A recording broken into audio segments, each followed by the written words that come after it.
Okay students, आज हम जो है 12 standard state boards biology chapter number 6 इसको शुरू करने जा रहे हैं। प्लांट वाटर रिलेशन ये एक इम्पॉर्टेंट टॉपिक है। प्लांट फिजियोलॉजी से इसका ताल्लुक है। It belong to the plant physiology, यानी प्लांट के बहुत सारे फिजियोलॉजिकल फंक्शन हैं। वो तमाम फिजियोलॉजिकल फंक्शन में एक फंक्शन ये भी है कि प्लांट्स का जो वाटर रिलेशन क्या है। तो प्लांट्स के बहुत सारे वाटर रिलेशन हैं, क्योंकि हम जानते हैं कि पानी प्लांट्स को क्यों चाहिए। प्लांट्स को वाटर इसलिए चाहिए कि प्लांट्स के ज़रिए से प्लांट जो है वाटर के ज़रिए से मिनरल्स हासिल करते हैं। यही वाटर जो है फोटोसिंथेसिस के लिए ज़रूरी है। बहुत सारे बायोकेमिकल प्रोसेस होते हैं, उनका मेन रिएक्टेंट भी है और उनका प्रोडक्ट भी वाटर है। तो बहुत सारे प्रोसेस के लिए, बहुत सारी चीज़ों को ट्रांसपोर्ट करने के लिए, बहुत सारी चीज़ों को बॉडी के अंदर, प्लांट बॉडी के अंदर सर्कुलेट करने के लिए वाटर बहुत ज़रूरी है। इसलिए हम वाटर सर्कुलेशन पढ़ने जा रहे हैं। तो स्टूडेंट्स, आपकी टेक्स्ट बुक्स में कुछ क्वेश्चंस हैं। वो क्वेश्चंस क्या हैं आप देखिए, कैन यू रिकॉल करके कुछ क्वेश्चंस दिए हुए हैं। ये जो क्वेश्चंस होते हैं, these are very important questions which are belong to your previous standard syllabus. आपकी प्रीवियस स्टैंडर्ड यानी आपने 11th में इससे रिलेटेड पढ़ चुका है, इन क्वेश्चन से रिलेटेड। तो आपकी टेक्स्ट बुक्स में सबसे पहला जो क्वेश्चन है वो क्या है आप देखेंगे, which are the various parts of the plant body. बहुत सिंपल क्वेश्चन है स्टूडेंट, है ना। 5th क्लास में भी है, 6th 7th में भी है। कौन कौन से प्लांट्स के बॉडी पार्ट्स है, बच्चों को प्लांट्स की बॉडी बताई जाती है। बच्चे खुद नाम बता देते हैं, इसे रूट कहते हैं, इसे स्टेम कहते हैं, इसे फ्लावर कहते हैं, इसे जो है लीफ कहते हैं। All these are the different parts of the plant body. तो स्टूडेंट्स, ये हुआ पहला क्वेश्चन का आंसर। आइए दूसरा क्वेश्चन का है, what are the function of various parts of the plant body. ये भी आपने पढ़ चुके हैं। लीफ का फंक्शन फोटोसिंथेसिस करना है, लीफ का फंक्शन ट्रांसपिरेशन करना है, लीफ का फंक्शन जो है ट्रांसलोकेशन ऑफ द फूड करना है, ठीक है, ये है। इसी तरह से रूट का फंक्शन क्या है, रूट का function absorption of the water and minerals है ना। Modified root store the food, ये सब उसके फंक्शन है। अलग अलग पार्ट्स के सब अलग अलग फंक्शन है, जिसको आपने प्रीवियस स्टैंडर्ड में पढ़ चुका है। These are very simple questions, इसको इलॉबरेट करने की जरूरत नहीं है। इस वक्त तीसरा क्वेश्चन है, which plant tissue are involve in the transport of the water and minerals. हम जानते हैं स्टूडेंट्स के प्लांट्स के बॉडी में दो ऐसे इंपॉर्टेंट प्लांट टिश्यू है। उन प्लांट टिश्यू को हम क्या कहते हैं, जाइलम और फ्लोएम। ये प्लांट टिश्यू को हम वास्कुलर टिश्यू भी कहते हैं, ये प्लांट टिश्यू को हम कंडक्टिंग टिश्यू भी कहते हैं, यही प्लांट टिश्यू को हम सर्कुलेटिंग टिश्यू भी कहते हैं। सर्कुलेशन का काम करते हैं प्लांट्स के अंदर। तो why we are calling them conducting tissue, because they conduct the food and the water. ये प्लांट्स बॉडी के अंदर फूड और वाटर कंडक्शन का काम करते हैं। तो यहाँ सवाल क्या है, what is the third question. Third question is that which plant tissue are involve in the transport of the water and minerals. चलिए बताइए, दैट इज जाइलम। क्या है, xylem. Xylem is called as water conducting tissue. Xylem को हम क्या कहते हैं, water conducting tissue. तो I hope that you understand the all the answer of the all these three questions here. You got it, student? You got it? Yes, you got it. अब आइए students, हम आते हैं असल topic की तरफ। एक चीज दी हुई है आपकी टेक्स्ट बुक में, यूज योर ब्रेन पावर। आपको कहा जा रहा है कि आपका ब्रेन पावर इस्तेमाल कीजिए। Use your brain power. Brain power क्या है, ब्रेन पावर क्या है बताइए, हमारा ब्रेन पावर। अब आपको क्या कहा जा रहा है कि लॉजिक लगाइए, सोचिए, थिंक ओवर इट, इस पर सोचिए। अपने दिमाग के जो घोड़े हैं उसको दौड़ाइए, है ना। किस तरफ, इस तरफ। You know that we need a water pump to lift water. हमारे बहुत बड़ी बिल्डिंग होती है, बड़े बड़े अपार्टमेंट होते हैं, तो at the top of the building we want to transport water. तो कैसा पहुंचाते हैं हम पानी वहां? पंप के जरिए से, है ना। कैसा पहुंचाते हैं?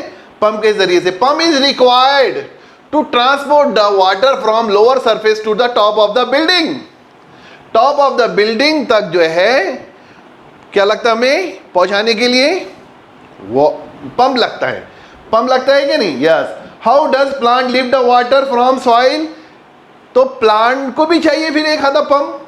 कितने टॉल प्लांट होते हैं, कितने ऊंचे ऊंचे प्लांट्स होते हैं, है ना, कितने उनकी अपाइसेस होती है, कितने उनका जो है टॉप होता है। तो विदाउट एनी पंप जो है हम देखते हैं कि प्लांट्स के हर पार्ट्स को, हर टॉप पार्ट्स को जो है या अपाइकल पार्ट को जो है क्या पहुंचता है? पानी पहुंचता है। How it is possible? ये कैसे पॉसिबल है? थिंक ओवर इट, है ना। Is there any pump in the body of the plant? जैसे हमारे बॉडी के अंदर एक पंप है, that is called as heart, है ना। Heart is what? It is the pumping organ, है ना। ये पंपिंग ऑर्गन है। It circulate the blood in our body, है ना। It circulate the oxygenated blood to the body and collect the deoxygenated blood from the body, है ना। Heart का यही काम होता है, सर्कुलेशन ऑफ द ब्लड करना। क्या करना? सर्कुलेशन ऑफ ब्लड करना। तो सर्कुलेशन ऑफ ब्लड जैसे होता है हमारे बॉडी में ही, वैसे ही सर्कुलेशन ऑफ द वाटर होता है, सर्कुलेशन ऑफ द मिनरल्स होता है, ट्रांसपोर्टेशन ऑफ द वाटर होता है, ट्रांसपोर्टेशन ऑफ द मिनरल्स होता है। तो स्टूडेंट्स इस टॉपिक में हम यही चीज पढ़ने जाएंगे कि किस तरह से प्लांट्स के अंदर जो है सर्कुलेशन ऑफ द वाटर और मिनरल्स होता है, in sense of the water plant water relation.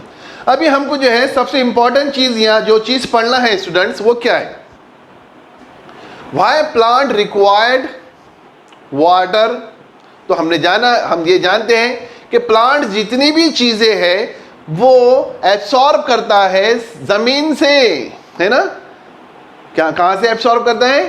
जमीन से एब्सॉर्ब करता है। It doesn't take anything in the form of the solid, है ना। उसको हर चीज कौन सी फॉर्म में चाहिए? डिजॉल्व्ड। अब ये चीज है जितने भी रहेंगी, मिनरल्स है, सॉल्ट है ना, या न्यूट्रिएंट्स है, all these things are required for the growth of the plant also. तो how the plants take these things? Plant कैसे लेते हैं इन्हें? तो प्लांट इनको पानी के अंदर डिजॉल्व करके लेते हैं। Where they are dissolve? They are dissolve in the soil, under the soil. ये सॉइल के अंदर जो है डिजॉल्व हो जाते हैं। तो स्टूडेंट्स ये चीजें हमको यहाँ समझना है कि plant obtain variety of substance like water, minerals, nutrient, food, gases, है ना। हम देखते हैं ऑक्सीजन भी चाहिए प्लांट्स को, CO2 भी चाहिए। बताइए तो मुझे ऑक्सीजन काय के लिए चाहिए प्लांट्स को? रिस्पिरेशन के लिए, है ना। To get the energy from the food molecules, plant required oxygen. Okay, why plant required CO2? For photosynthesis. काय के लिए चाहिए? फोटोसिंथेसिस के लिए चाहिए, फोटोसिंथेसिस, है ना। तो oxygen, carbon dioxide, mineral, salt, ये सब चीजें चाहिए। अब ये सब चीजें जो है प्लांट कहां से लेता है? चलिए बताइए मुझे। CO2 और ऑक्सीजन प्लांट कहां से लेता है? एटमॉस्फेयर से। कहां से लेता है? एटमॉस्फेयर से लेता है। Plant take all these things from the surrounding. तो हम देखते हैं कि जितनी भी चीजें हैं प्लांट की, जो भी प्रोडक्ट है प्लांट के, for example what are the main product of the plant? हम देखते हैं प्लांट का मेन प्रोडक्ट है ग्लूकोज। क्या है? ग्लूकोज, है ना।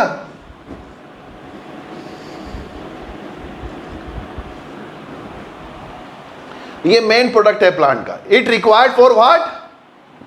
एनर्जी के लिए, है ना। काय के लिए चाहिए?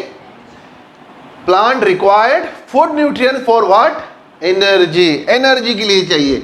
अब ये कैसा बनता है? तो plant synthesise their own food, plant are autotrophs, plant perform the function of the photosynthesis, and this photosynthesis is what? It is the biological process, it is the biochemical process. This photosynthesis is the biochemical process required CO2. It required CO2. So it gets CO2 from surrounding atmosphere, and also it require what? H2O, water. 6 molecules of the CO2, 6 molecules of the water is required to form the 1 molecule of the glucose. तो इस तरह से from where the plant get the H2O, it get from the soil. समझ में आ रहा है आपके? इसको लिया जाता है एटमॉस्फेयर से, इसको लिया जाता है सॉइल से,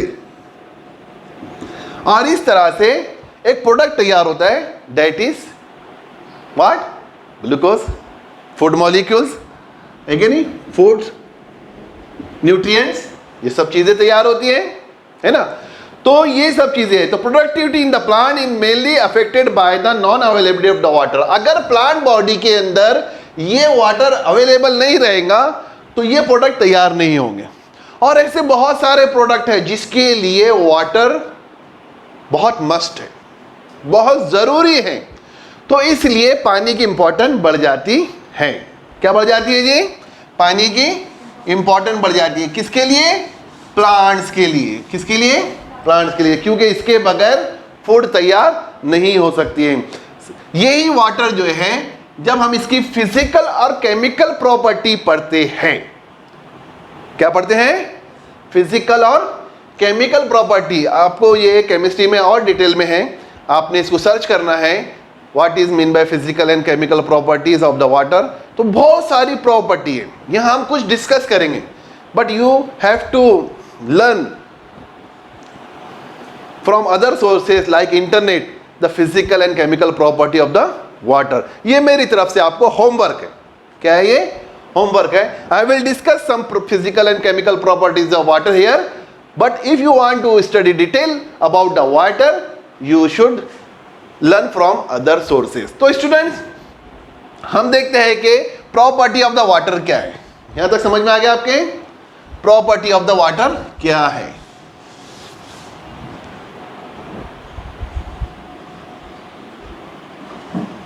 So there are two properties of the water. One is physical property, another is, yes, another property is chemical property. है कि नहीं? वाटर का केमिकल नेचर भी है ना? केमिकल नेचर क्या है वाटर का? वाटर जो है 2 हाइड्रोजन एटम और 1 ऑक्सीजन के एटम से मिलकर बना हुआ है ना? We call it H2O. क्या कहते हैं हम इसे? H2O कहते हैं, है कि नहीं? ये फिजिकल, बहुत सिंपल है इसकी फिजिकल प्रॉपर्टी. तो हम इसे सॉल्वेंट भी कहते हैं, है ना? हम इसे यूनिवर्सल सॉल्वेंट भी कहते हैं. Universal solvent. Why we call it universal solvent? जी तो आपको मालूम होना चाहिए, है कि नहीं? ज्यादातर चीजें जो है, ज्यादातर जो सोल्यूट है वो इसमें डिसॉल्व हो जाते हैं, इसलिए हम इसे यूनिवर्सल सॉल्वेंट कहते हैं. क्या कहते हैं? यूनिवर्सल सॉल्वेंट कहते हैं. और it is in the liquid form at room temperature. Room temperature पर ये अवेलेबल होता है हमें लिक्विड फॉर्म में. हमारे लिए भी अवेलेबल होता है, और प्लांट्स के लिए भी अवेलेबल होता है, और माइक्रो ऑर्गेनिज्म के लिए भी अवेलेबल होता है. तो it is in the form of liquid at room temperature. ठीक है? और क्या है? It is best solvent for most of the solutes. बहुत अच्छा सॉल्वेंट है ये, बहुत ज्यादा सोल्यूट के लिए. स्टूडेंट, इसके बाद ये इनर्ट इनऑर्गेनिक कंपाउंड है. Why we call is inert inorganic compound? Inert inorganic compound. आपने ऑर्गेनिक और इनऑर्गेनिक कंपाउंड तो पढ़ा होगा, है कि नहीं students? You have studied what is mean by organic compounds, what is mean by inorganic compounds, है कि नहीं? तो वो कंपाउंड्स जो प्लांट और एनिमल ओरिजिन के होते हैं, इन्हें हम ऑर्गेनिक कंपाउंड्स कहते हैं, है ना? और वो कंपाउंड जो मिनरल्स और सॉइल से हासिल होते हैं, जो सॉइल से हासिल होते हैं, इन्हें हम इनऑर्गेनिक कंपाउंड्स कहते हैं। You will study this compounds in detail, organic chemistry और इनऑर्गेनिक केमिस्ट्री, उसमें पढ़ेंगे। तो ये इनऑर्गेनिक कंपाउंड होते हैं जिनकी न्यूट्रल पीएच होती है। कितनी पीएच होती है पता है क्या आपको? वाटर की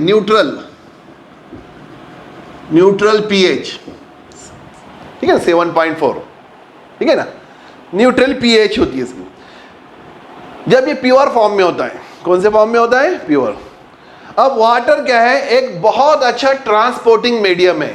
क्यों है ये ट्रांसपोर्टिंग मीडियम? चलिए बताइए, why it is best transporting medium? Because it is best solvent, है ना। बहुत ज्यादा चीजें, बहुत ज्यादा maximum number of solutes are dissolve in the water, इसलिए इसे हम क्या कहते हैं? Best transporting medium. क्यों? क्योंकि इसमें ज्यादातर मिनरल्स जो है और फूड मॉलिक्यूल जो है वो क्या हो जाते हैं? डिसॉल्व, हल हो जाते हैं इसमें।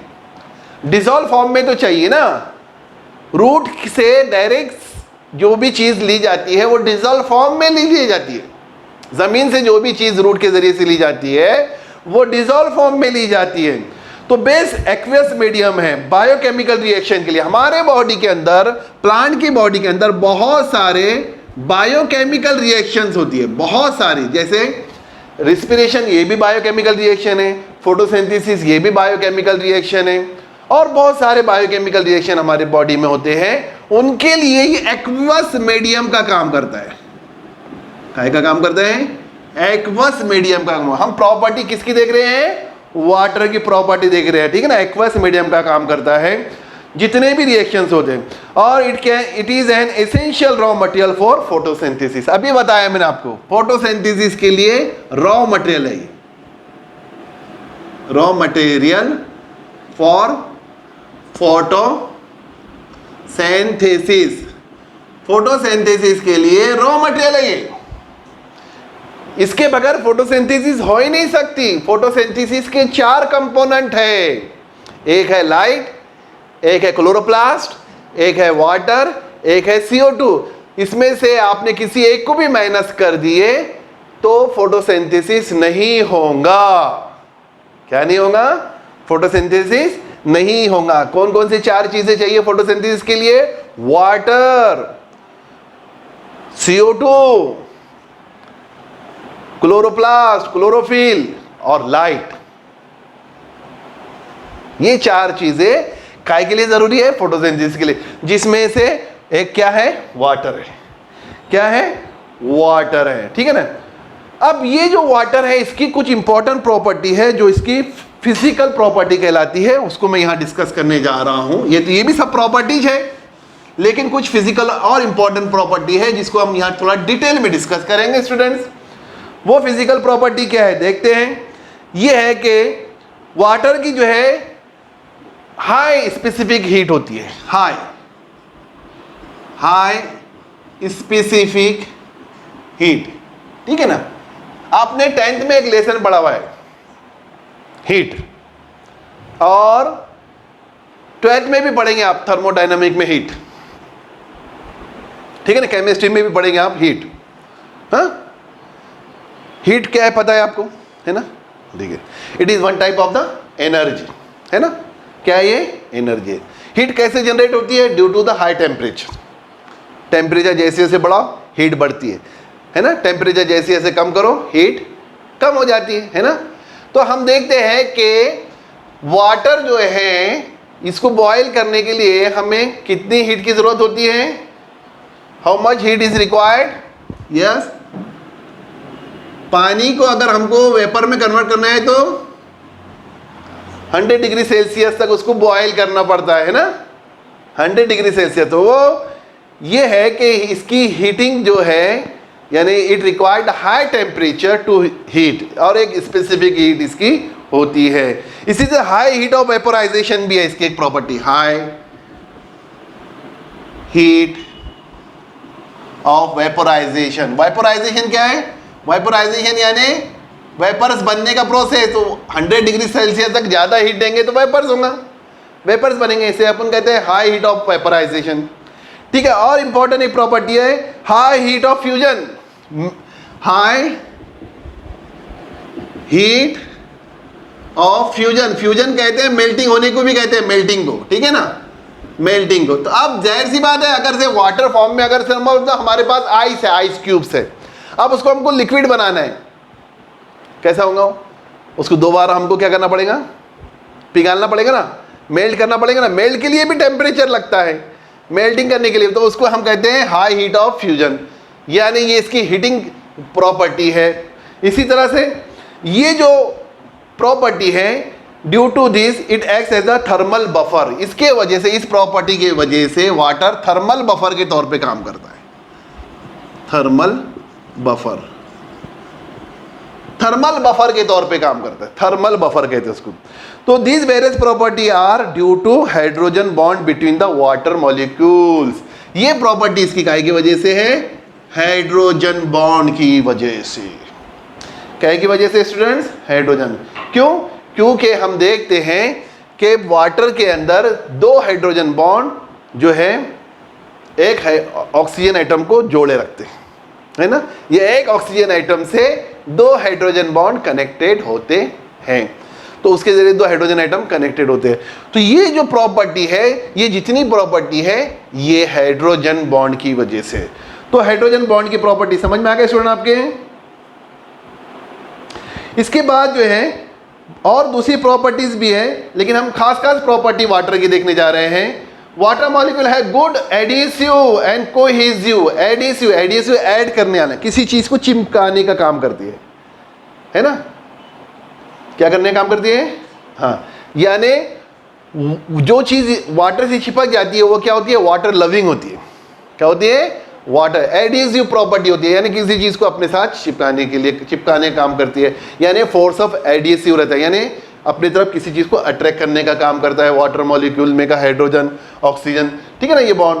तो इस तरह से एडिसिव प्रॉपर्टी, कोहेसिव प्रॉपर्टी भी होती है इसके अंदर, है ना, कोहेजन करना, अलग अलग करने की प्रॉपर्टी। हाइड्रोफोबिक है ना, हाइड्रोफिलिक, दो प्रॉपर्टी होती है।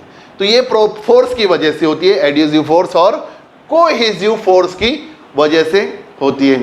इसी तरह से इसका जो फोर्स ऑफ अट्रैक्शन है, ये दो फोर्स है इसमें, adhesive force of attraction water के अंदर, एक कोहेसिव फोर्स ऑफ अट्रैक्शन।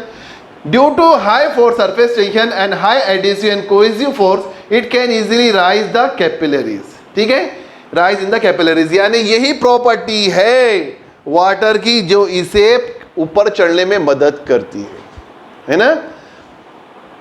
किधर चलने में, कहां पर, कैपिलरीज। अब कैपिलरीज बोले तो क्या, यही वेसल्स जो जाइलम में रहते हैं, यही वेसल्स जो हमारे ब्लड की कैपिलरीज में रहते हैं, ब्लड वेसल कैपिलरीज, इससे क्या होता है, फोर्स मिलता है अंदर एक कैपिलरी के अंदर चढ़ने का, उसको कैपिलरीज फोर्स कहते हैं, अपन कैपिलरी फोर्स कहते हैं।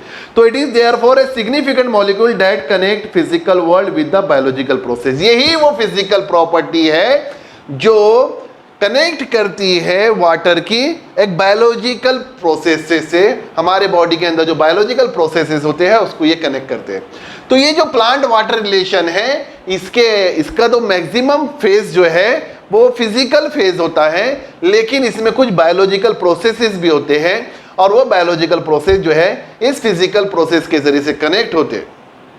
तो यहाँ स्टूडेंट्स आज हमने जो है वाटर की ये इंपॉर्टेंट कैरेक्टरिस्टिक्स की स्टडी की है। इसके बाद आप देखेंगे वाटर की और कौन कौन सी प्रॉपर्टी है।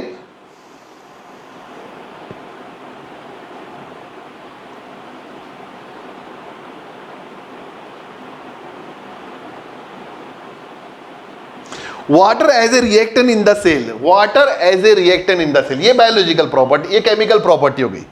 वाटर याद रखिए आप, ये आपकी टेक्स्ट बुक्स में नहीं है लेकिन मैं समझा रहा हूं, water as reactant, reactant in the cell, यानी सेल के अंदर या सेलुलर प्रोसेस या सेल के अंदर जितने भी बायोकेमिकल प्रोसेस होते हैं, ये तमाम बायोकेमिकल प्रोसेस में वाटर क्या का काम करता है, रिएक्टेंट का, क्या का काम करता है, रिएक्टेंट। जैसे अभी एग्जांपल के तौर पे मैंने क्या बताया आपको, example of reaction of the photosynthesis, है ना, उसमें वाटर क्या कैसे यूज हुआ है, एज ए रिएक्टेंट। समझ में आ गया आपके, वाटर एज अ रिएक्टेंट। तो बहुत सारे प्रोसेस हमारे बॉडी के अंदर बायोलॉजिकल सिस्टम में होते हैं जिसमें वाटर एज ए बायोलॉजिकल, ऐसे बायो प्रोडक्ट भी होता है, water as a bio product भी तैयार होता है। किसका बायो प्रोडक्ट तैयार होता है?